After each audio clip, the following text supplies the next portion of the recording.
the other question I did want to bring up, and again, this is off script, but I was thinking about this to myself earlier, and I was watching some videos and I was reading some articles.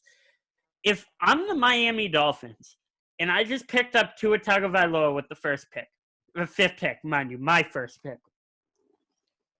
This is an injury-prone quarterback. This is a guy who you're ideally going to have as your starting quarterback for the next 10 years, 15 years. This is your franchise. I'm looking at the Miami Dolphins roster right now. They have Ryan Fitzpatrick.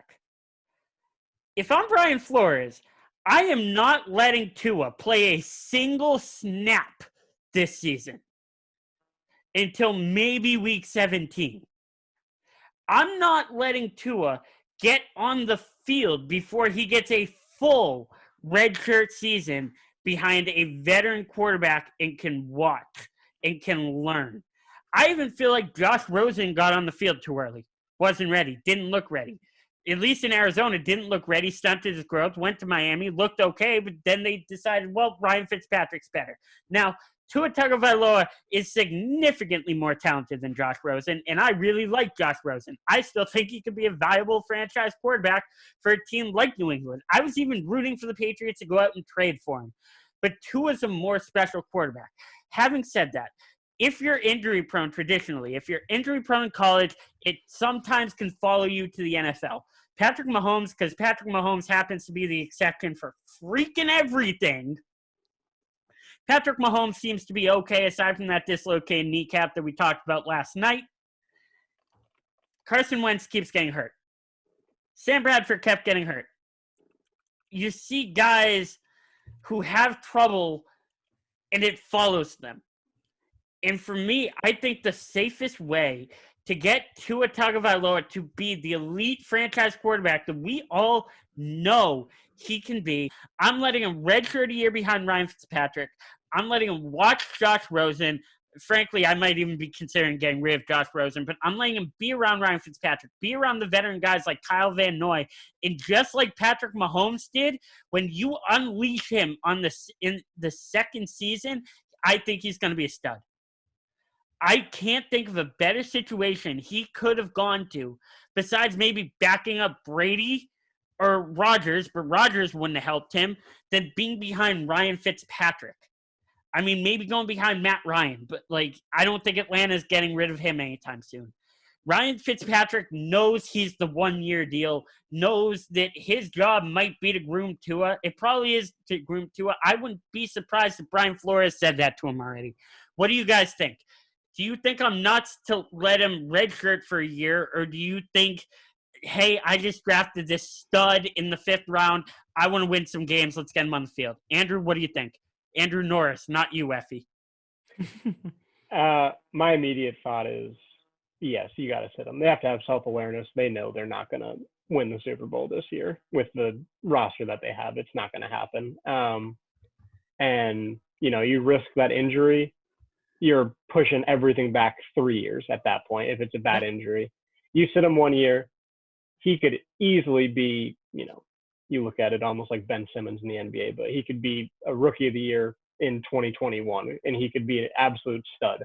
And let them get some draft capital by having a losing record, get some, load up on running backs, receivers, whatever it may be that they need.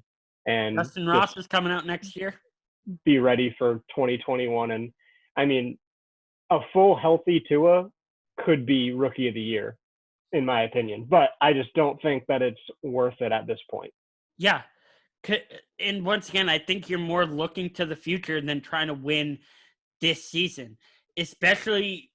And while I disagree a little bit on the point that Miami doesn't have a talented roster, they didn't have a talented roster. They have a talented roster now.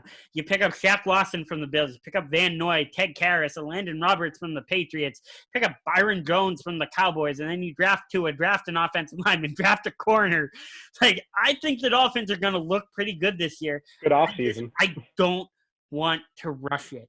I know what I have, and I want to let it boil. I want to slow cook. It's like a fine piece of meat. You don't want to just throw it on the grill burn it and have it done in 10 minutes. You want to let it slow cook and savor it. Matt or Sean, do you guys have anything to add? I mean, for me, it's one of those things that it's obviously tempting. You have a new toy, and like Andrew said, it can easily be Rookie of the Year. I think it's going to be hard to keep him sat, and it's going to be difficult on all ends. You know, for Tua to be wanting to play, but to have to understand that this isn't your season, but we're trying to acclimate you to the NFL. Yeah, I wouldn't necessarily not let him get a snap.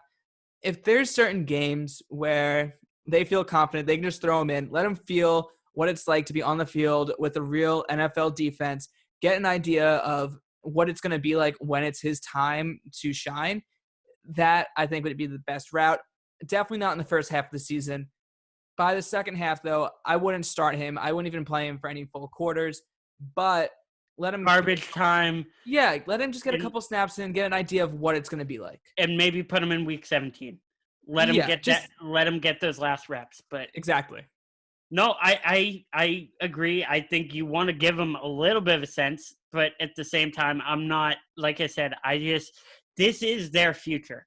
Yeah. Why would you risk your future being jeopardized? Because you look at what can happen, just the psychological aspect of having a bad rookie season. Now, granted, the record for most interceptions thrown in a rookie season is held by the third greatest quarterback of all time, Peyton Manning.